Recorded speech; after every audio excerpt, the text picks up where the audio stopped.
الحمدللہ رب العالمین والصلاة والسلام علی محمد الامین اعوذ باللہ من الشیطان الرجیم بسم اللہ الرحمن الرحیم۔ خواتین و حضرات، ہم میزان حصہ اول میں دوسرے باب اخلاقیات کا مطالعہ کر رہے ہیں۔ اس میں آخری فصل زیر بحث ہے جس کا عنوان تھا ذکر کثیر، یعنی اللہ تعالیٰ نے ہمارے لیے جو منازل مقرر کی ہیں، جن کی طرف سفر جاری رہنا چاہیے، جن کو ہدف اور نصب العین کی حیثیت سے ہر شخص کو سامنے رکھنا چاہیے، وہ اس باب میں زیر بحث آئی ہیں۔ یہ 10 چیزیں تھیں، ان میں سے آخری چیز ذکر کثیر ہے۔ ذکر کثیر سے کیا مراد ہے، اس کا فکر سے کیا تعلق ہے، قرآن مجید نے اس کے بارے میں کیا ارشاد فرمایا، اور رسالت مآب صلی اللہ علیہ وسلم نے اس کے امتثال میں کیا اذکار سکھائے ہیں، یہ ہم دیکھ چکے۔ رسول اللہ صلی اللہ علیہ وسلم کے سکھائے ہوئے اذکار کا مطالعہ کیا جا رہا ہے۔ ان میں سے بعض چیزیں زیر بحث آ چکی، اس سے آگے میں نے لکھا ہے، نبی صلی اللہ علیہ وسلم کا ارشاد ہے کہ یہ کلمہ، یہ جو لا حول ولا قوت الا باللہ ہے، یہ جنت کے خزانوں میں سے ایک خزانہ ہے۔ میں نے یہ عرض کیا تھا کہ اس کے اگر معنی پر غور کیا جائے تو یہ تفویض کا غیر معمولی کلمہ ہے، یعنی بندہ اپنے پورے وجود کو اپنے مالک کے سپرد کر دیتا ہے، اور اس بات کا اقرار کر کے سپرد کرتا ہے کہ ہمت اور قدرت سب اللہ ہی کی عنایت سے ہے۔ بندے کی عاجزی، اس کائنات کے پروردگار کا احاطہ علم، احاطہ قدرت، یہ دونوں چیزیں جس تصور کو پیدا کرتی ہیں، اسے پیش کرنے یا ادا کرنے کے لیے اس سے بہتر الفاظ نہیں ہو سکتے۔ اس کے بعد ہے اللہم انت ربی لا الہ الا انت خلقتنی وانا عبدک وانا علی عہدک ووعدک ما استطعت اعوذ بک من شر ما صنعت ابوء لک بنعمتک علی وابوء بذنبی فاغفر لی انہ لا یغفر الذنوب الا انت۔ اے اللہ، تو میرا پروردگار ہے، تیرے سوا کوئی الہ نہیں۔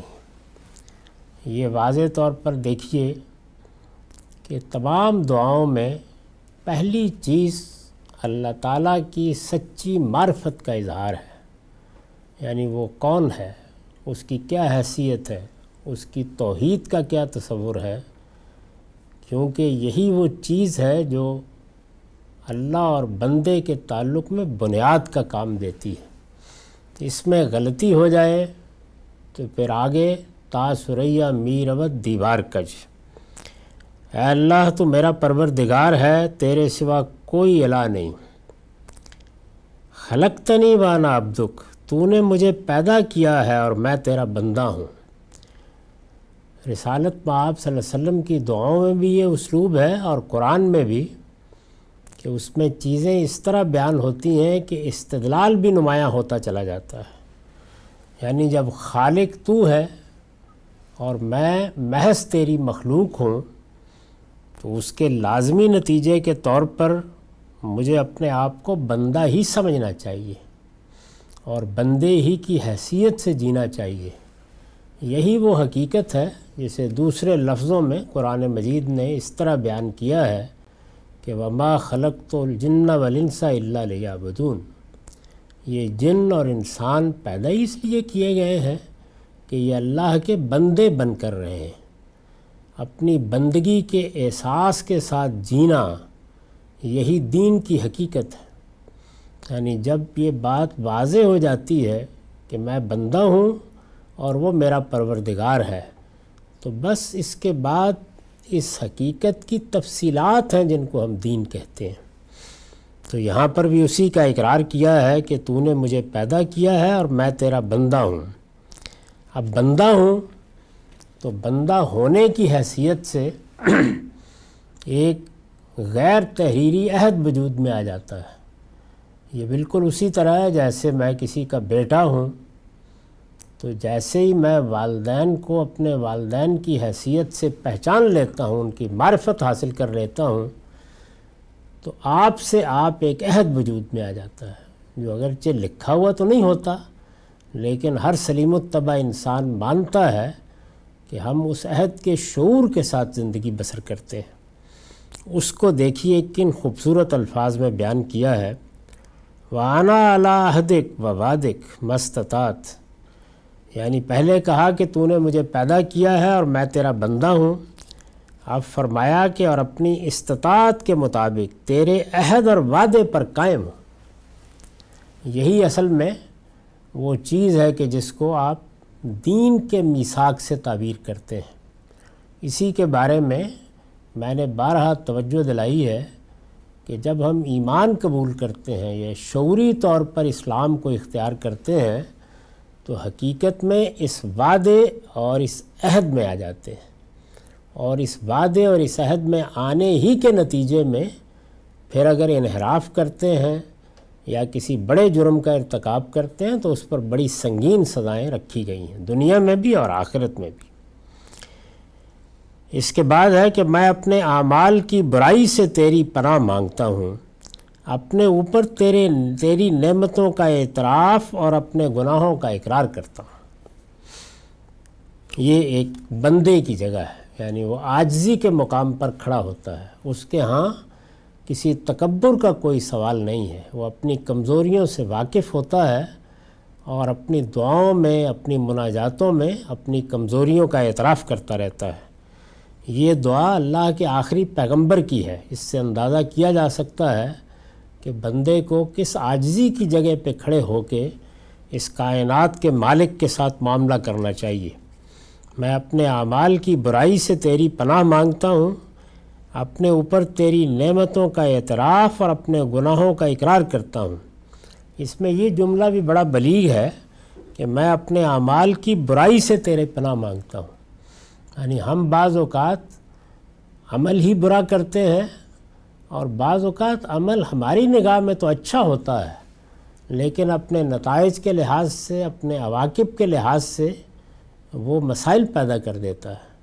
تو اعمال میں یہ سب چیزیں ہوتی رہتی ہیں، اس لیے بہت عمدہ تعبیر کی ہے کہ میرے ہاں عمل تو ہوگا، کہیں میں اجتہاد کروں گا، کہیں کوئی رائے اختیار کروں گا، کہیں اپنے جذبات کی بنیاد پر کوئی اقدام کروں گا، کہیں خواہشات کو جائز اور مباح سمجھ کے آگے بڑھوں گا، اس میں غلطیاں بھی ہوں گی، کوتاہیاں بھی ہوں گی، وہ معیشت میں بھی ہوں گی، معاشرت میں بھی ہوں گی، سیاست میں بھی ہوں گی، عام زندگی میں بھی ہوں گی۔ اس سے اعمال کی برائیاں وجود میں آ جاتی ہیں، تو ان سب سے تیری پناہ مانگتا ہوں، اپنے اوپر تیری نعمتوں کا اعتراف اور اپنے گناہوں کا اقرار کرتا ہوں۔ پھر کہا ہے کہ فاغفر لی، تو مجھے بخش دے، انہ لا یغفر الذنوب الا انت، اس لیے کہ تیرے سوا کوئی گناہوں کو معاف نہیں کرتا۔ یہ بندے کی طرف سے گویا اپنے آپ کو پروردگار کے سامنے ڈال دینا ہے، یعنی ایسی کوئی ہستی نہیں ہے کہ میں اس کی طرف رجوع کر سکوں، کوئی ایسی ہستی نہیں ہے کہ میں اس کے حضور میں اپنی درخواست پیش کر سکوں، وہ تو ہی ہے اور تنہا تو ہی ہے۔ تو تجھی سے درخواست کرتا ہوں کہ تو مجھے بخش دے اور میرے گناہوں کو معاف کر دے۔ اس دعا کے بارے میں فرمایا ہے کہ اگر کوئی یقین کے ساتھ یہ دعا دن میں کرے اور اسی دن شام سے پہلے دنیا سے رخصت ہو جائے تو اس کے لیے جنت ہے، اور رات میں کرے اور صبح سے پہلے رخصت ہو جائے تو اس کے لیے بھی جنت ہے۔ اس میں ظاہر ہے استغفار بھی ہے، اپنے گناہوں سے رجوع بھی ہے، اس بات کا اقرار بھی ہے کہ میں ایک عاجز بندہ ہوں، تو یہ چیز بڑی مؤثر ہے۔ اس کا مطلب یہ ہے کہ بندے کی زبان سے وہ الفاظ نکلے ہیں کہ جو بارگاہ میں یقیناً مقبول ہوں گے، اگر دل سے نکلے ہیں، یقین سے یہ بات کہی گئی ہے، محض الفاظ زبان پر نہیں آئے بلکہ بندے نے اپنا دل نکال کر پیش کر دیا ہے، تو پھر وہ اگر رخصت ہوتا ہے تو یقیناً ایمان پر رخصت ہوگا، اور ایمان کا صلہ جنت ہے۔ یہ میں اس سے پہلے بھی عرض کر چکا ہوں کہ یہاں وہ چیزیں زیر بحث نہیں ہوتی جن کے لیے انسان کو بہرحال جواب دہ ہونا ہے، یعنی حقوق و العباد، وہ چیزیں جن میں بندوں کے ساتھ معاملہ ہے۔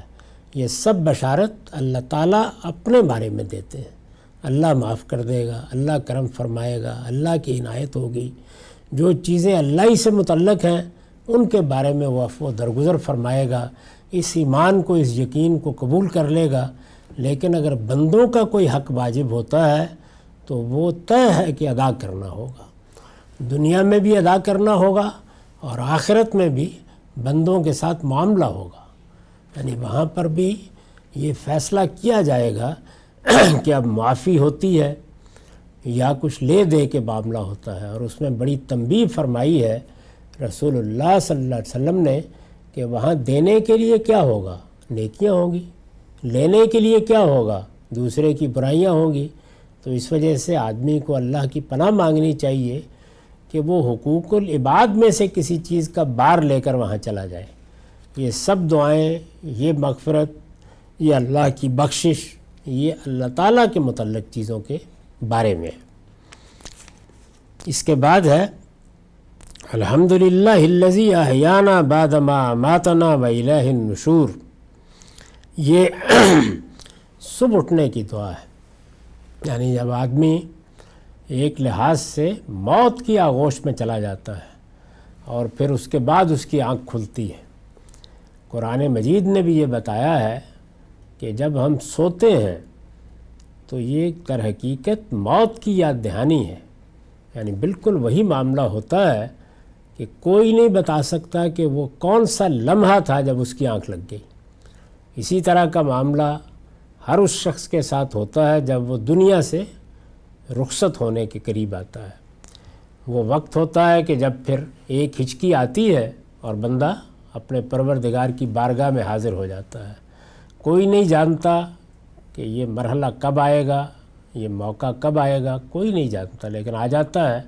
اور پھر وہاں پر بھی وہی صورتحال ہے کہ جیسے سوتے میں نہیں پتہ چلتا کہ گھنٹہ بھر سوئے، دن بھر سوتے رہے، رات بھر سوتے رہے، آنکھ کھلے گی تو معلوم ہوگا کہ ہم خدا کی بارگاہ میں ہیں اور وہاں پر جواب دہی کے لیے کھڑے ہیں۔ تو اس چیز کو سامنے رکھ کر یہ بڑی بلیغ دعا ہے جو رسالت مآب صلی اللہ علیہ وسلم نے کی ہے، اور ہمارے لیے بھی اس میں اللہ تعالیٰ کے ساتھ تعلق کا غیر معمولی اظہار ہے۔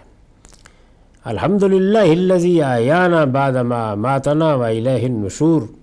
شکر اللہ ہی کے لیے ہے جس نے ہم کو موت کے بعد پھر زندگی عطا فرمائی، یعنی سو گئے تھے تو گویا موت کی آغوش میں چلے گئے تھے، اٹھے ہیں تو گویا اس نے پھر زندگی دے دی ہے۔ تو ایک تو وہ مرنا اور جینا ہے کہ جو اس دنیا میں اور آخرت میں ہوگا، لیکن ایک مرنا اور جینا ہر روز ہوتا رہتا ہے، اور اس طرح اس کی یاد دہانی کراتا ہے کہ اللہ تعالیٰ کی طرف سے جب پیغام آئے گا تو کیا ہونا ہے، اور جب اٹھو گے تو کس صورتحال سے دوچار ہوگے۔ یعنی ہم سو جائیں تو معلوم ہوتا ہے کہ کوئی چیز دنیا میں تھی ہی نہیں، نہ ہم تھے، نہ ہمارے آلام تھے، نہ ہمارا رنج و غم تھا، نہ ہماری خوشیاں تھیں، نہ ہماری مسرتیں تھیں، اور آنکھ کھلتی ہے تو حقیقت کی دنیا پھر نگاہوں کے سامنے ہوتی ہے۔ تو اس کو گویا ان الفاظ میں نہایت خوبی کے ساتھ بیان کر دیا ہے۔ شکر اللہ ہی کے لیے ہے جس نے ہم کو موت کے بعد پھر زندگی عطا فرمائی۔ اور پھر دیکھیے کہ کس طریقے سے اس بنیادی مقدمے سے قیامت پر استدلال کیا ہے، وَإِلَيْهِ النُّشُورُ، یعنی اب کیا شبہ باقی رہ گیا کہ ایک دن لوٹنا بھی اسی کی طرف ہے۔ یعنی یہاں پر بھی صبح ہو گئی ہے، وہاں پر بھی ایک صبح ہوگی۔ یہ ہماری روزمرہ کی صبح ہے، وہ صبح نشور ہوگی۔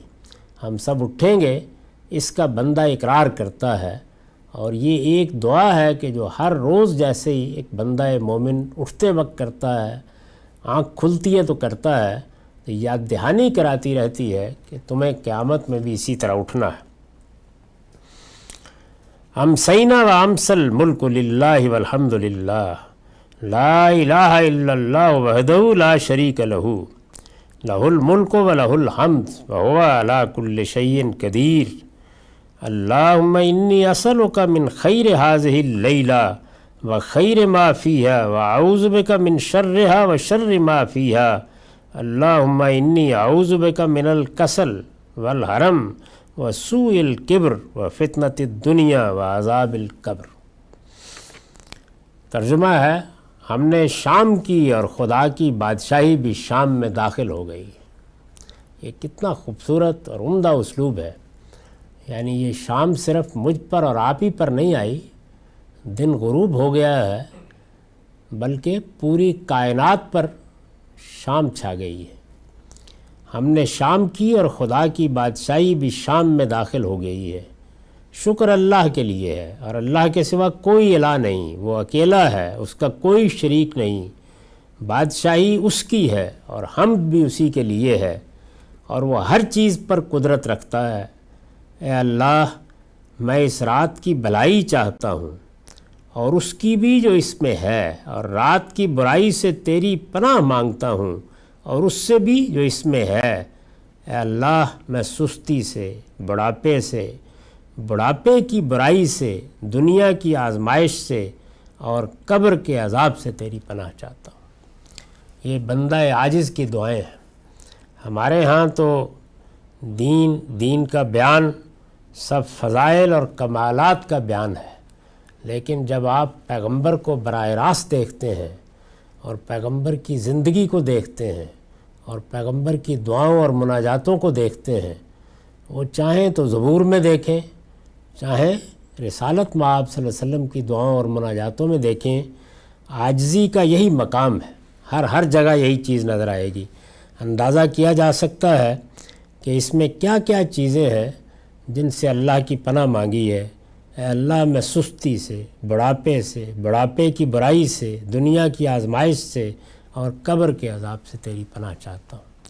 یہ برائی سے مراد یہ ہوتا ہے، قرآن مجید میں بھی اور عربی زبان کی دوسری چیزوں میں بھی سو کا لفظ یا برائی کا لفظ یہ صرف اخلاقی برائیوں کے لیے استعمال نہیں ہوتا، بلکہ جو تکلیف آتی ہے، جو مصیبت آ جاتی ہے، جس صورتحال سے بندہ بعض اوقات دوچار ہو جاتا ہے، شر کے بارے میں بھی یہی چیز ہے۔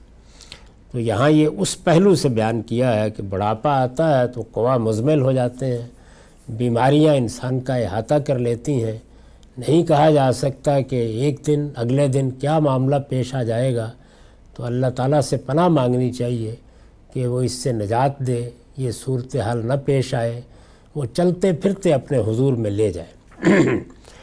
اے اللہ، میں سستی سے، بڑھاپے کی برائی سے، دنیا کی آزمائش سے اور قبر کے عذاب سے تیری پناہ چاہتا ہوں۔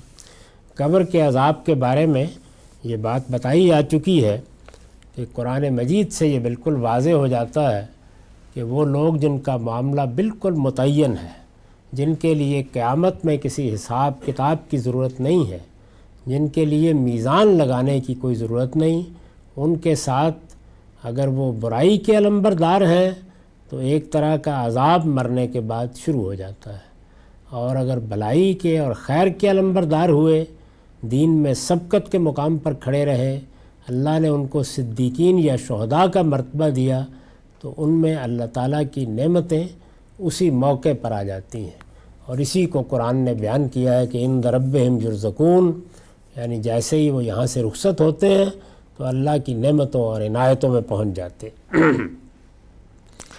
یہ جو دعا ہے جو شروع ہوئی تھی یہاں سے کہ امسینا و امسل ملک للہ، ہم نے شام کی اور خدا کی بادشاہی بھی شام میں داخل ہو گئی ہے، تو ظاہر ہے کہ یہ الفاظ ہی بتا رہے ہیں کہ یہ شام کے وقت کی دعا ہے۔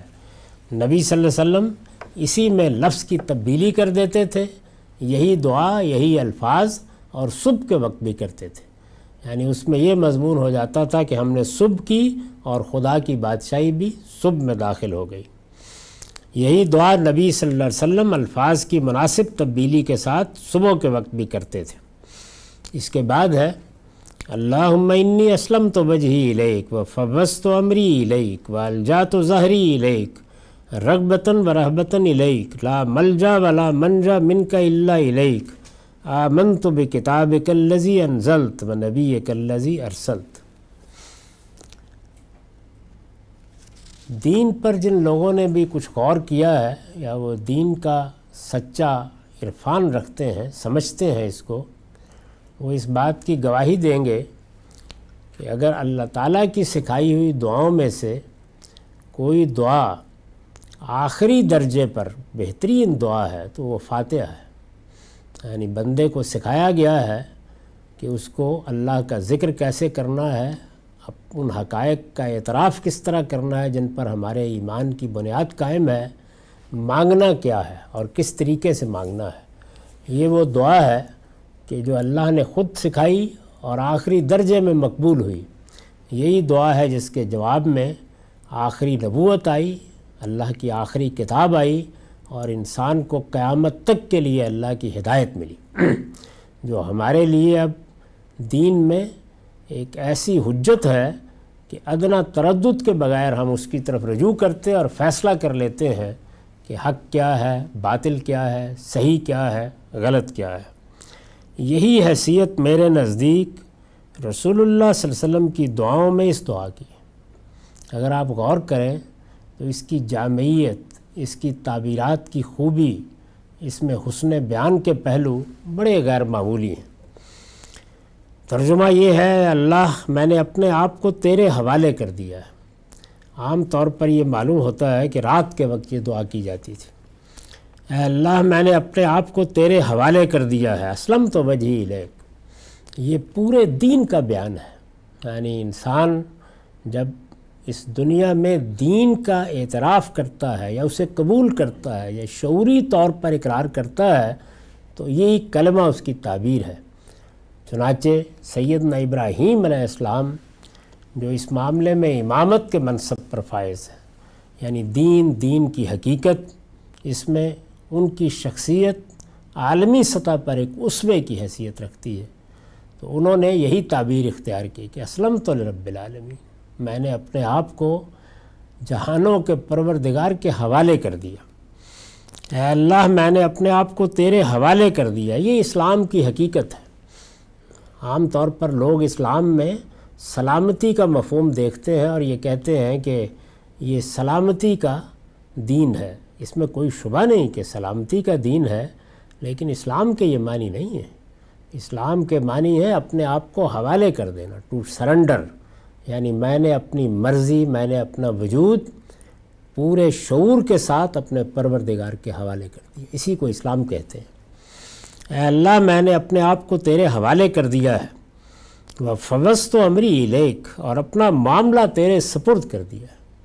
یعنی تفویض اور توکل کے شاندار کلمات ہیں، اور تجھ سے ٹیک لگا لی ہے۔ کیا کہنے ہیں اس تعبیر کے، یعنی ہم دنیا میں بے سہارا اور محتاج ہیں، اور ہر قدم پر ہمیں یہ ضرورت لاحق ہوتی ہے کہ کوئی چیز سہارا دینے والی ہو۔ ماں باپ، اندازہ کیجئے یہ انہی کا سہارا ہے کہ ناتواں دنیا میں آتے ہیں اور ان کی آغوش میں پرورش پاتے ہیں۔ ساری زندگی انسان یہی تلاش کرتا رہتا ہے۔ تو یہاں یہ کہا گیا ہے کہ میں نے ٹیک لگا لی ہے، سہارا لے لیا ہے، کس کا؟ پروردگار تیرا۔ تجھ سے ٹیک لگا لی ہے، تیری عظمت سے لرزتے ہوئے اور تیرے اشتیاق میں بڑھتے ہوئے۔ دونوں ہی در حقیقت وہ حقیقتیں ہیں کہ جن کے بیل بیل ہی بندہ مومن رہے تو پابرجا رہتا ہے، یعنی اللہ تعالیٰ کی عظمت اور ہیبت کا احساس رہے۔ وہ اس کائنات کا خالق ہے، ہماری کوئی حیثیت نہیں ہے۔ یعنی یہ تو گویا پہاڑوں کے سامنے چونٹی کی حیثیت بھی نہیں ہے۔ تو اس وجہ سے اپنے آپ کو اس جگہ رکھ کر اللہ کی عظمت کے احساس کے ساتھ جینا چاہیے۔ اگر غور کیجئے تو یہ کیا ہوگا، اس کے نتیجے میں انتہائی خوف پیدا ہوگا۔ اور دوسری جانب یہ بتایا ہے پیغمبروں نے کہ وہ ہستی اپنی ساری عظمتوں کے ساتھ بندے کی شارک سے بھی نزدیک ہے۔ ہم 3 نہیں ہوتے وہ چوتھا ہوتا ہے، 4 نہیں ہوتے وہ 5واں ہوتا ہے، ایک ایک چیز پر نگران ہے، بندوں پر سراسر شفقت ہے، اس کی رحمت احاطہ کیے ہوئے ہے، کوئی چیز اس کے علم سے باہر نہیں، وہ ہر موقع پر بندے کی بات سنتا اور اس کو معاف کرتا ہے۔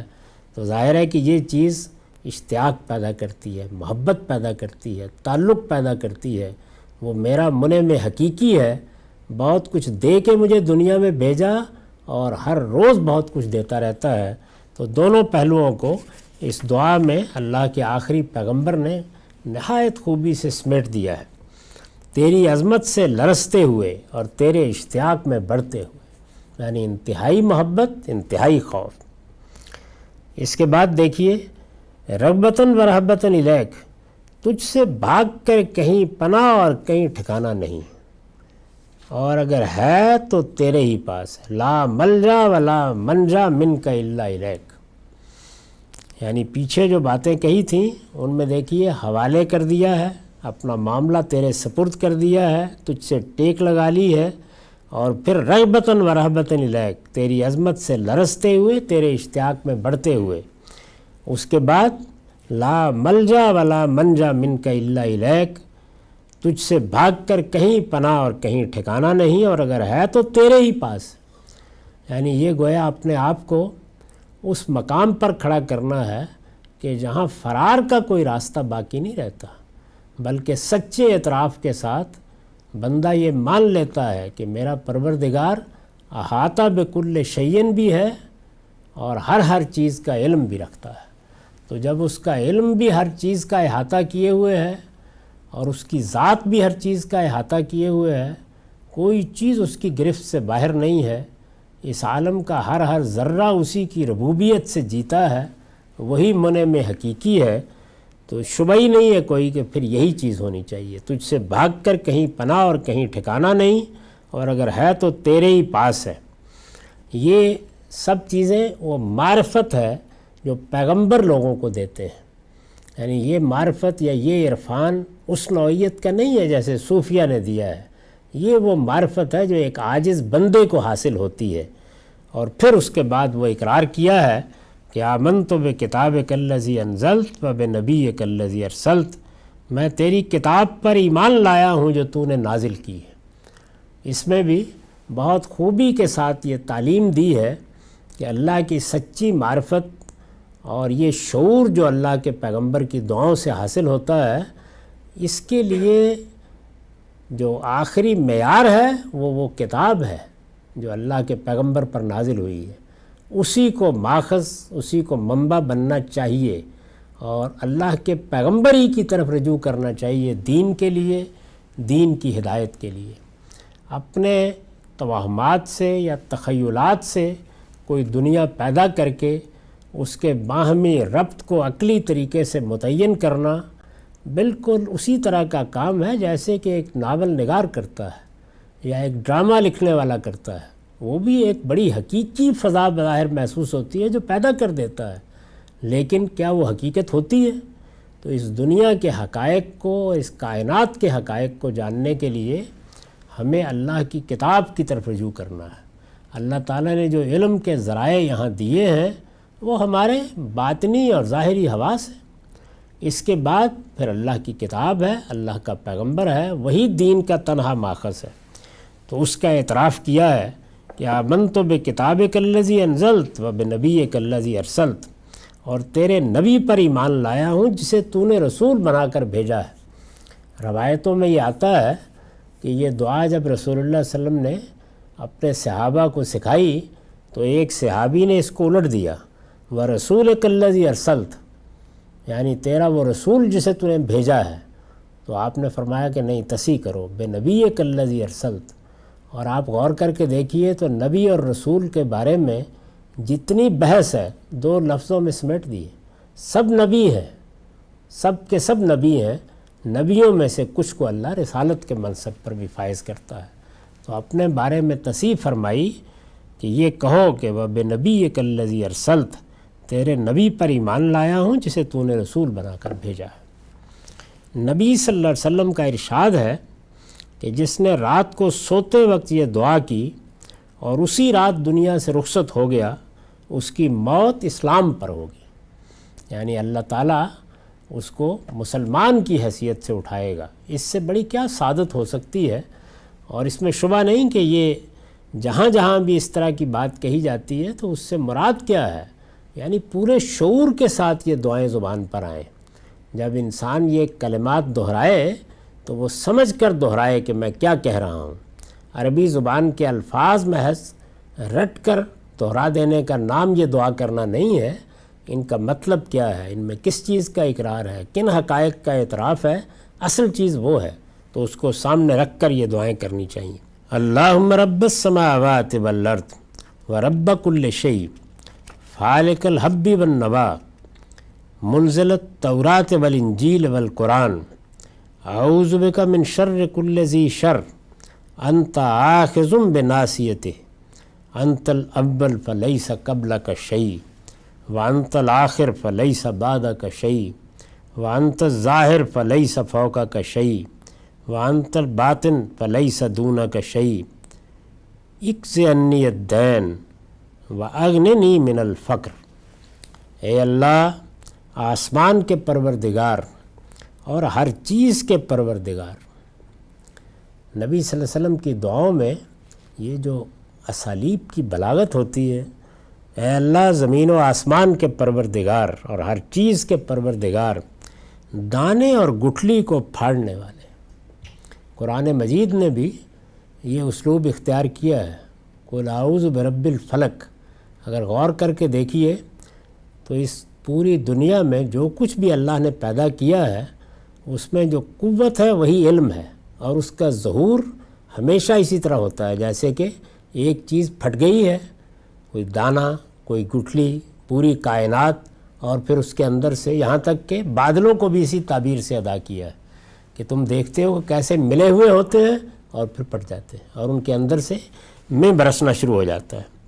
دانے اور گٹھلی کو پھاڑنے والے، تورات و انجیل اور قرآن کے نازل کرنے والے، شر کی ان سب چیزوں کے شر سے میں تیری پناہ مانگتا ہوں جن کی پیشانی تیرے ہاتھ میں ہے۔ یعنی یہ تو صحیح ہے کہ شر میرے اعمال سے بھی پیدا ہوتا ہے، دنیا میں بھی کوئی پہاڑ آ گرا، کوئی زلزلہ آ گیا، کوئی طوفان آ گیا، لیکن ان سب کی پیشانی کس کے ہاتھ میں ہے؟ یہ تعبیر ہے اس بات کی کہ وہ دست قدرت کون سا ہے کہ جو اس کے پیچھے ہے، جن کی پیشانی تیرے ہاتھ میں ہے۔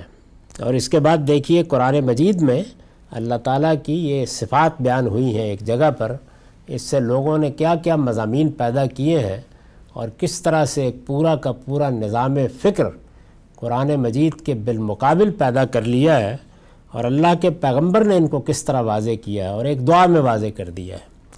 انت الاول فلیس قبلک شیء، تو اول ہے، تجھ سے پہلے کوئی چیز نہیں۔ وانت الآخر فلیس بعدک شیء، اور تو آخر ہے، تیرے بعد کوئی چیز نہیں۔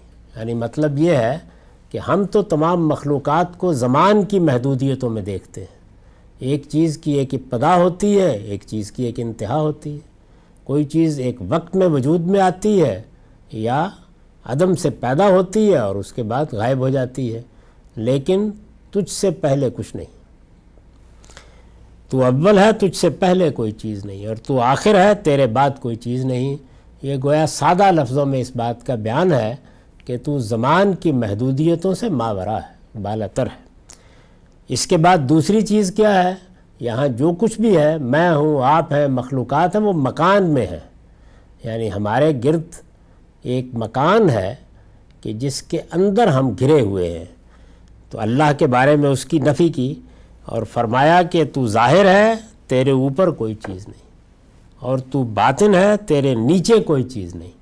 یعنی مطلب یہ ہے کہ زمان اور مکان دونوں کی محدودیتوں سے تو ماورا ہے اور بالاتر ہے۔ اس وجہ سے اس زمان و مکان کے اندر کی مخلوقات میں سے کسی چیز پر تجھے قیاس نہیں کیا جا سکتا، اور نہ ان کے لوازم اور ان کے تقاضوں کو سامنے رکھ کر تیرا کوئی تصور قائم کیا جا سکتا ہے۔ اسی کو دوسری جگہ قرآن مجید میں ایک جملے سے ادا کر دیا ہے، لیس کمثلہ شیء۔ ہمارا پورا علم در حقیقت یا ہمارا تجربہ اور مشاہدہ ہوتا ہے یا تمثیل، جس کو آپ علمی زبان میں قیاس بھی کہتے ہیں۔ تو قرآن مجید نے بتا دیا کہ ذات خداوندی ان سب سے بالا تر ہے۔ جب زمان اور مکان کے اندر رکھ کر سمجھا ہی نہیں جا سکتا تو پھر یہ ممکن ہی نہیں ہے کہ ہم کسی چیز کے اس کو مماثل قرار دینے کی جسارت کریں۔ تو یہ فرمایا، اس کے بعد آخر میں ہے کہ تو میرے قرض ادا فرما اور میری محتاجی کو دور کر کے مجھے غنی کر دے۔ یعنی اللہ تعالیٰ کے حضور میں بندے کو ایسی جگہ پہ کھڑا ہونا چاہیے، یہ کوئی کبر اور بے نیازی کا اظہار نہیں ہے، یعنی جب بھی ہو عاجزی کے ساتھ۔ اگر کوئی مصیبت پڑی ہے، کوئی تکلیف ہے، کوئی تاوان آ گیا ہے، کسی موقع پر کوئی ذمہ داری ادا کرنی ہے اور اس کے لیے کسی دوسرے کی مدد لینی پڑ گئی ہے اور وہ واجب الادا ہے، تو اللہ ہی سے دعا کی جائے کہ اللہ تعالیٰ ایسی سب چیزوں سے آدمی کو غنی کر دے۔ تو میرے قرض ادا فرما اور میری محتاجی کو دور کر کے مجھے غنی کر دے۔ سبحان الذی سخرنا ھذا وما كنا له مقرنین وإنا إلی ربنا لمنقلبون۔ اللہم انا نسألک فی سفرنا ھذا البر والتقوی ومن العمل ما ترضی۔ اللہم ھون علینا سفرنا ھذا واتوِ عنا بعدا۔ اللہم انت الصاحب فی السفر والخلیفۃ فی الاہل۔ اللہم انی اعوذ بک من وعثاء السفر وکآبۃ المنظر وسوء المنقلب فی المال والاہل۔ وہ ذات پاک ہے جس نے اس سواری کو ہمارے لیے تابع فرمان بنا دیا۔ یعنی یہ دعائیں ہیں آپ نے رات میں کی، دن میں کی، صبح کرتے وقت کی، شام کی۔ اب یہ ہے کہ انسان کو نکلنا پڑتا ہے، یعنی انسانی زندگی میں صبح و شام یہ چیز پیش آتی ہے۔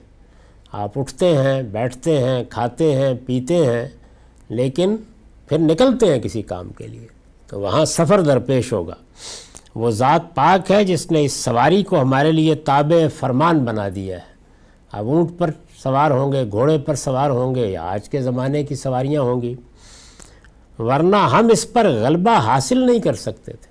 یعنی انسان کو جس وقت ایسی کوئی چیز میسر آتی ہے تو وہ اپنی دولت، اپنے اقتدار کے زوم میں مبتلا ہوتا ہے۔ تو یہ دعا گویا اس کا ازالہ ہے، اور حقیقت یہ ہے کہ ہم اپنے رب ہی کی طرف لوٹنے والے ہیں۔ اے اللہ، ہم اپنے اس سفر میں تجھ سے نیکی اور تقوی کی توفیق مانگتے ہیں، اور ایسے عمل کی توفیق مانگتے ہیں جو تجھے راضی کر دے۔ اے اللہ، تو ہمارے اس سفر کو ہم پر سہل کر دے اور اس کی درازی سمیٹ دے۔ یہ بھی کیسے عمدہ الفاظ ہیں۔ ھون علینا سفرنا ھذا واتوِ عنا بعدا۔ اے اللہ، تو ہمارے اس سفر کو ہم پر سہل کر دے اور اس کی درازی سمیٹ دے۔ اے اللہ، تو سفر میں ساتھی ہے اور پیچھے اہل و عیال میں رکھوالا ہے، یعنی یہاں تیری مصاحبت حاصل ہے، تو میرے ساتھ ہے سفر میں ہر قدم پر، اور اگر پیچھے میں کسی کو چھوڑ کے آیا ہوں، اہل کو، عیال کو، مال کو، دولت کو، تو ہی اس کا رکھوالا ہے، وہ تیری ہی حفاظت میں ہے۔ اے اللہ، میں اس سفر کی مشقت سے تیری پناہ مانگتا ہوں، اور اس سے بھی کہ کوئی برا منظر میرے سامنے آئے، اور اس سے بھی کہ اپنے اہل و عیال اور اموال میں لوٹوں تو کوئی خرابی میری منتظر ہو۔ یعنی ہر پہلو سے گویا احاطہ کر لیا ہے۔ نکلے ہیں تو کن چیزوں سے اللہ کی پناہ مانگنی ہے، اور سفر کے دوران میں اللہ تعالیٰ کی حفاظت کو کس طرح اپنے پیش نظر رکھنا ہے۔ نبی صلی اللہ علیہ وسلم اپنے سفر کی دعا ابتدا بالعموم اسی دعا سے کرتے تھے۔ یہ جو دعا ہے یہ رسالت مآب صلی اللہ علیہ وسلم کی سفر کی دعا ہے۔ اللہم رحمتک ارجو فلا تکلنی الی نفسی طرفۃ عین واصلح لی شانی کلہ لا الہ الا انت۔ اے اللہ، میں تیری رحمت کا امیدوار ہوں، تو لمحے بھر کے لیے بھی مجھ کو میرے نفس کے حوالے نہ کر، اور میرے تمام معاملات درست فرما دے۔ پروردگار، تیرے سوا کوئی الہ نہیں۔ یہ دعا بھی بڑی جامع دعا ہے، اس پر ہم کچھ بات کریں گے۔ اب ہمارا وقت ختم ہو گیا، اقول قولی ھذا واستغفر اللہ لی ولکم ولسائر المسلمین۔